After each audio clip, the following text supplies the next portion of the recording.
কুরআনুল কারীম 37 নম্বর সূরা সূরা সাফাত আয়াত নম্বর 102 আল্লাহ তাআলা বলে দিলেন সেই ইব্রাহিম আলাইহিস সালামের কুরবানির কথা। বিসমিল্লাহির রহমানির রহিম। ফালাম্মা বালাগা মাহু সায়া ক্বালা ইয়া বুনাইয়া ইন্নী আরা ফিল মানামি আন্নী আযবাহুকা ফানজুর মাযা তারা। কে সুন্দর কথা! ইব্রাহিম আলাইহিসসালামের সন্তান তথা ইসমাইল আলাইহিসসালাম যখন তার বয়স হলো চলাফেরার উপযুক্তর মতো, অর্থাৎ যখন ছোটাছুটি করতে পারছেন, সেই সময়ে আল্লাহ তাআলার ইচ্ছা হলো যে ইব্রাহিমকে একটা পরীক্ষা করে স্বপ্নে দেখালেন ইব্রাহিম সাল্লামকে, তোমার সন্তানকে, তোমার পুত্রকে অর্থাৎ ইসমাইলকে কোরবানি করো আমার রাস্তায়। তো যখন ছোটাছুটি করতে পারছেন ইসমাইল আলাইহিসসালাম, সেই সময়ের ঘটনা। ইব্রাহিম আলাইহিসসালাম বলছেন, ও ইসমাইল, আমার সন্তান, আমার ভালোবাসার পুত্র, আমি স্বপ্নের মধ্যে দেখলাম তোমাকে আমি জবাই করছি। তো ফানজুর মাযা তারা, তোমার মতামত কি বলো? তিনি মতামত না চাইলেও পারতেন, কিন্তু চাইলেন যেহেতু একজন নবী, নিজের গায়ে দাগ রাখবেন না। ভবিষ্যতে কিয়ামত পর্যন্ত কোনো মানুষ যেন বলতে না পারে যে ইসমাইলকে না জিজ্ঞেস করে কোরবানির জন্য তৈরি হয়েছিলেন ইব্রাহিম আলাইহিসসালাম। যে কারণে জিজ্ঞাসা করলেন, ও ইসমাইল, ফানজুর মাযা তারা, বলো বলো তোমার মতামত কি, বিষয় তোমার রায় কি? ওয়ালা ইসমাইল আলাইহিসসালাম বললেন, ইয়া বাতিফাল মা তুমার, হে আমার আব্বা জান, আপনি তাই করুন যেমন আপনাকে হুকুম দেওয়া হয়েছে। অর্থাৎ স্বপ্নে যেমন দেখেছেন আল্লাহ তাআলা আপনাকে যেভাবে আপনাকে কোরবানি করতে বলেছেন সেভাবে আপনি করুন। সাতাজিদুনি, উপদেশমূলক কথা বললেন, অবশ্যই আমাকে আপনি পেয়ে যাবেন ইনশাআল্লাহু মিনাস সাবিরিন, যদি আল্লাহ চান সবরকারীদের মধ্যে আমি থাকবো, আমাকে পেয়ে যাবেন। আলহামদুলিল্লাহ, কি সুন্দর কথা বললেন।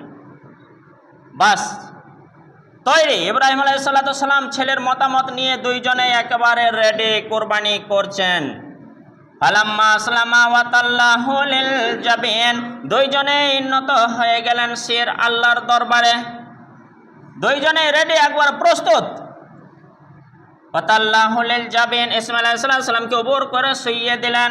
এবার গলায় ছুরি দিয়ে চালাবেন, উপর করে শুইয়ে দিয়েছেন, রেডি।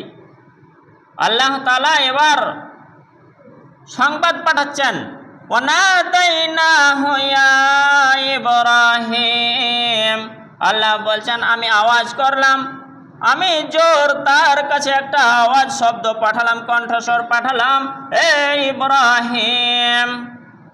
কোনো মানুষকে যদি নাম ধরে বলা হয় এই অমুক, সে কি করবে? যে কর্মে লিপ্ত সেখান থেকে একটু স্টপ, দাঁড়িয়ে যাবে, থেমে যাবে তার নাম ধরে ডাক দিলে। তো ইব্রাহিম আলাইহিস সালাম থেমে গেলেন। কদ সাদাক্তার রুয়া ইন্না কাযালিকা নাজজিল মুহসিনিন, আল্লাহ তাআলা বলছেন, ও ইব্রাহিম, তুমি অবশ্যই তোমার স্বপ্নকে পূরণ করেছো। অর্থাৎ তুমি যে দেখেছো আমি সন্তানকে কোরবানি করছি, তুমি কোরবানি করেই ফেলেছো, কোরবানি করেই দিয়েছো। আর এভাবেই আমি সৎকর্মশীলদের আমি পরিণাম দিয়ে পুরস্কার দিয়ে থাকি। ইন্না হাজা লাহুল বালাউল মুবিন, আল্লাহ বলছেন এটা ছিল একটা প্রকাশ্য পরীক্ষা। এই কাণ্ডটাই, ঘটনাটা ইব্রাহিম আলাইহিস সালামের জন্য একটা প্রকাশ্য পরীক্ষা, গোপনীয় পরীক্ষা নয়, লুকিয়ে লুকিয়ে পরীক্ষা নয়, প্রকাশ্য পরীক্ষা। তো ইব্রাহিম আলাইহিস সালাম পাশ করে গিয়েছিলেন। ফাদাইনাহু বিযিবহিন আযীম, একটা জবাইকৃত পশু, একটা বড় হালাল পশু আমি দিয়ে দিলাম ইসমাইল আলাইহিস সালামের জায়গায়, আর ইসমাইলকে আমি ছিনিয়ে নিলাম ইব্রাহিমের কবল থেকে, তার কাছ থেকে সরিয়ে দিয়ে একটা জবাইকৃত পশু, হালাল করা পশু আমি সেই জায়গায় দিয়ে দিলাম। ইসমাইল আলাইহিস সালাম পাশে দাঁড়িয়ে, আর ইব্রাহিম আলাইহিস সালাম দেখছেন যে হ্যাঁ, ইসমাইলের স্থানে একটা জবাইকৃত পশু। আর আল্লাহ যখন ঘোষণা দিয়েই দিয়েছেন আমার স্বপ্ন পূরণ হয়েছে, অর্থাৎ আমার কোরবানি হয়ে গিয়েছে। তো আল্লাহ তাআলা বললেন, এই ইব্রাহিমের পরীক্ষাকে আমি পরস্পর বংশধরের জন্য উজ্জ্বলময় আমি করে রেখে দিলাম। তো এই যে একটা কোরবানির ঘটনা ছিল, নিজের সন্তানকে আল্লাহর দরবারে উৎসর্গ করার, দুইজনে একত্রিত সম্মতি পোষণ করেছিলেন, কোনো জায়গায় বাধা বিঘ্ন ছিল না।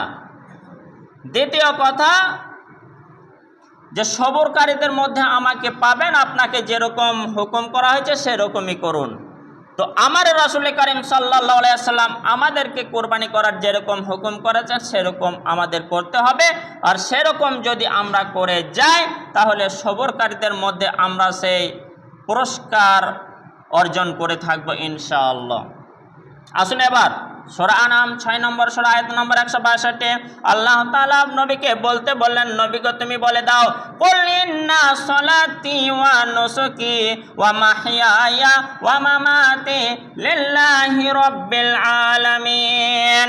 হ্যাঁ নবী তুমি জানিয়ে দাও, সবাইকে শুনিয়ে দাও, তুমি বলো, ইন্না সলাতি আমার নামাজ, ওয়া নুসুকি আমার কোরবানি, ওয়া মাহইয়ায়া আমার বেঁচে থাকা জীবন, ওয়া মামাতি আমার মরে যাওয়া অর্থাৎ মৃত্যুবরণ, লিল্লাহি রাব্বিল আলামিন যিনি ওই আল্লাহ সারা বিশ্বের মালিক তারের জন্য। দ্বিতীয় স্টেপ আনলেন কোরবানিকে। তবে কোরবানির আগে একটা মূল্যবান জিনিসকে ভরে দিলেন, সেটা হচ্ছে নামাজ। অতএব যে সমস্ত মানুষ কোরবানি করবে, যে সমস্ত মানুষ আল্লাহর দরবারে পশু উৎসর্গ করবে, তারা যেন কথাটা মাথায় রাখে। আল্লাহ রাসূলকে বলতে বললেন, শিক্ষা দিয়ে দিলেন, সমস্ত কোরবানি করনেওয়ালা মানুষের মাথায় গেঁথে রাখা দরকার। আল্লাহ রাসূল যেহেতু বলে গেলেন আল্লাহর কথা মতো কোরআনুল কারীমের আয়াত, আমাদেরকে মনে রাখতে হবে, ইন্না সলাতি আমার নামাজটা আল্লাহর জন্য, আমার নামাজটা আল্লাহর জন্য, তারপরে কোরবানিটা আল্লাহর জন্য, আমার নামাজটা আল্লাহর জন্য, তারপরে কোরবানিটা আল্লাহর জন্য, তারপরে বেঁচে আছি যেহেতু কোরবানি করেছি, বেঁচে আছি তাই, মরে গেলে আমার কোরবানির দরকার নাই, তাই আমি বেঁচে আছি কোরবানি করলাম। কোরবানিটা যেহেতু আল্লাহর জন্য, আমার বেঁচে থাকাটাও আল্লাহর জন্য, আর মরে যখন যাব সেই মরে যাওয়াটাও আমার আল্লাহর জন্য। লা শারিকা লাহু, আর বলতে বললেন তার সঙ্গে সঙ্গে যে আল্লাহ তোমার কোনো অংশীদার নাই, এ কথাটা যেন সকলেই বলে। যারা নামাজ পড়বে, কোরবানি করবে, আল্লাহর ওপর ভরসা, নিজের জীবন সঁপে দেবে, মৃত্যুবরণটা স্বীকার করবে আল্লাহর জন্য, তার জন্য অবশ্যই অবশ্যই বলে আল্লাহ রাসূল বলেছেন, লা শারিকা লাহু, তার কোনো অংশীদার নাই, তিনি একজন। ওয়াবিযালিকা উমিরতু, আর যা হুকুম করা হয়েছে, হুকুম দেওয়া হয়েছে বিষয়ে, ওয়ানা আউয়ালুল মুসলিমিন, আর আমি প্রথম ধাপের মুসলমান, প্রথম কাতারের মুসলমান, এরকম যেন মানুষ বলে। এবার আসুন সহিহুল বুখারীর হাদিস, আল্লাহ রাসূল সাল্লাল্লাহু আলাইহি ওয়াসাল্লামকে কোরবানি সম্পর্কে জিজ্ঞাসা করেছিল সাহাবীরা। তখন অভাব অনটনের সময় কোরবানি হয়েছিল, মানুষ সাধ্য অনুযায়ী, ক্ষমতা অনুযায়ী কোরবানি দিয়েছিল। সেই সময় আমার রাসূল মূল্যবান কথা বলে গেলেন, কোরবানি করা আমার উম্মতগণ, কোরবানি করার পরে যে তোমাদের কোরবানির মাংসটা থাকবে, সেই মাংসটা কি করবে? কুলু, তোমরা খাও খাও, ওয়াতিমু, তোমরা খাওয়াও খাওয়াও, এবং নিজে খেতে হবে, অপরকে খাওয়াতে হবে। ওয়াদ্দাখিরু, আর সঞ্চয় করে রাখো। তিনটি কথা বললেন, এখানে তিনটি কথাকে আমাকে ব্রেনে গেঁথে রেখে দিতে হবে। একটা হেরফের করে দিলে আমি হাদিস বিরোধী হয়ে যাব। কুলু, আল্লাহ রাসূল বললেন তোমরা খাও, আমাদের খেতে হবে। ওয়াতিমু, তোমরা খাওয়াও, আমাদের খাওয়াতে হবে। ওয়াদ্দাখিরু, তোমাদের সঞ্চয় করে রাখো, সঞ্চয় করে রাখতে হবে।